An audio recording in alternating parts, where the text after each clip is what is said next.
Now let's talk about the Jets Hard Knocks episode 3 that aired last night on Max. Some of the main storylines that came out of there was right off the bat Randall Cobb, a longtime friend and teammate of Aaron Rodgers, saying that if he doesn't trust you, he won't throw to you. Because just as Randall Cobb is explaining, and just like most people know who are fans of Aaron Rodgers and fans of sports, Aaron Rodgers doesn't throw a lot of interceptions, and that's probably for a good reason because he doesn't throw to receivers that he has no confidence in, and he's letting the receiver room know, hey, if you make mistakes, you run the wrong routes, you're not gonna get the ball. I mean, Aaron Rodgers asks a lot of his receivers. I mean, for him, it's all timing. It's all being able to read your hot routes, knowing how to make adjustments on the fly. I mean, Aaron Rodgers expects nothing but the best from his receivers, and I think that's pretty much how every QB should be. Um, that's one of the things that right off the bat, Hard Knocks was trying to get across to the audience. He's not gonna throw to you if he doesn't trust you. Another thing was they highlighted the running backs a lot on this episode. The signing of running back Dalvin Cook, which was a pretty big news story the past week. A lot of people criticized it. A lot of people were excited about this signing, especially Jets fans. Uh, Also, Brees Hall was cleared to practice. It highlighted that story line, and it's funny how they talked about how he had an ACL injury and had surgery, and it's been 10 months since his injury that he's been able to recover, clear for practice. It's pretty fast turnaround.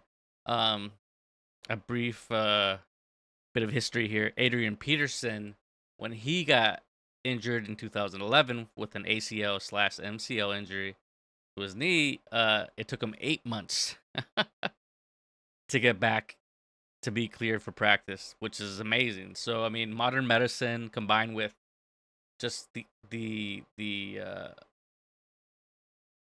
I don't know how to say this, but like just how crazy, just they're freak athletes. I mean, there's no other way to say it. They're freak athletes now, and combine that with modern medicine. I mean, the recovery from these ACL injuries is like you'll be ready for the next season. It seems like it. I mean,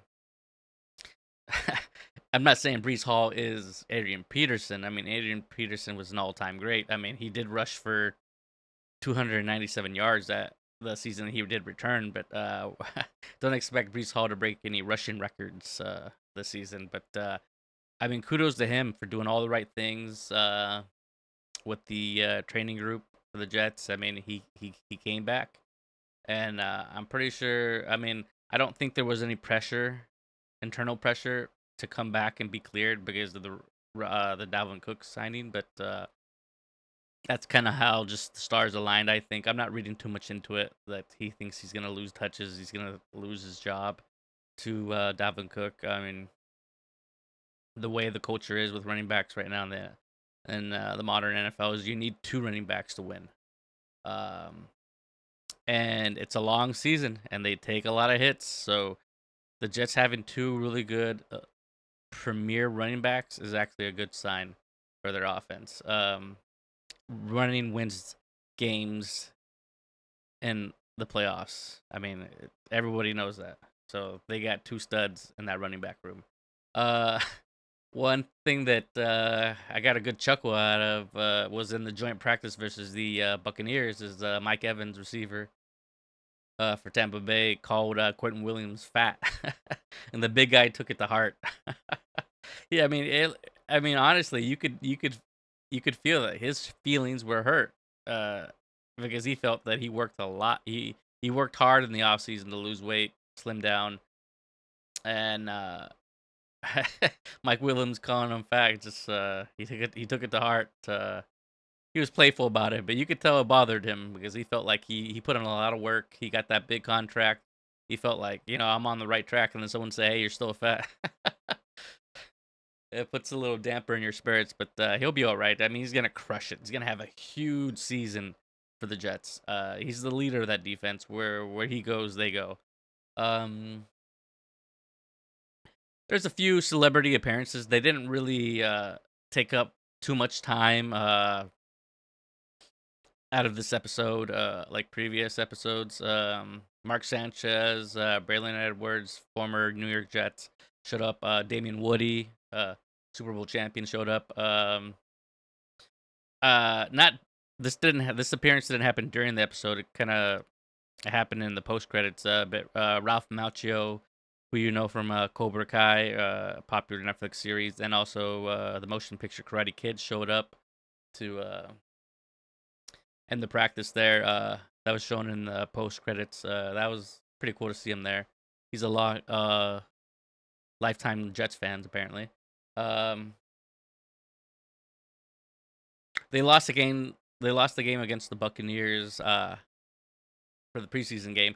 One of the things I really feel they try to get their point across, and seems to be the narrative they're trying to build for the Jets organization, is that the Jets, or I don't know if it's Hard Knocks, they're trying to really sell us that Zach Wilson's going to be the next Steve Young.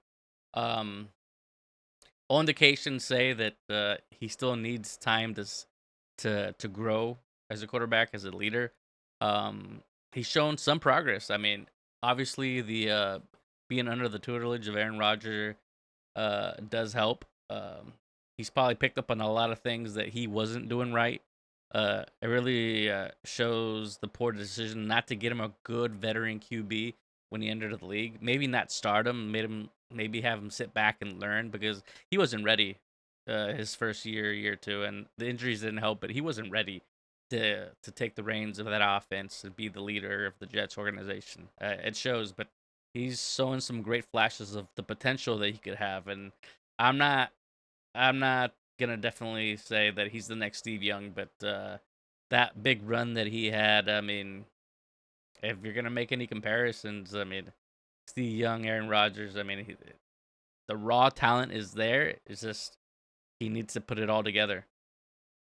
Um, One of the biggest things they kind of just throw in there nonchalantly was that the head coach Robert Saleh mentions to Quentin Williams during the game that, hey, all hands on deck next game.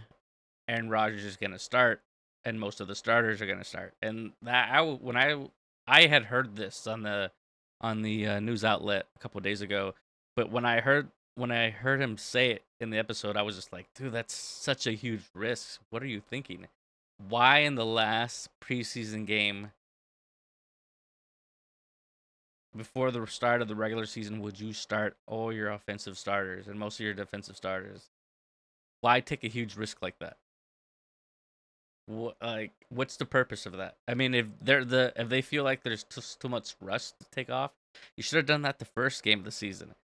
Uh, I mean, the Jets had an extra preseason game. They had 4 regular preseason games. They had the Hall of Fame game, the previous with the Panthers, the Bucks, and now with I don't know who they're playing for the final week against their New York rivals, the Giants, actually. Um, so they've actually had 4. They're gonna have 4 preseason games. If you were gonna start Aaron Rodgers and the starters on offense, why didn't you do that week 2, like most of the NFL did? It doesn't make any sense. Is it a calculated risk?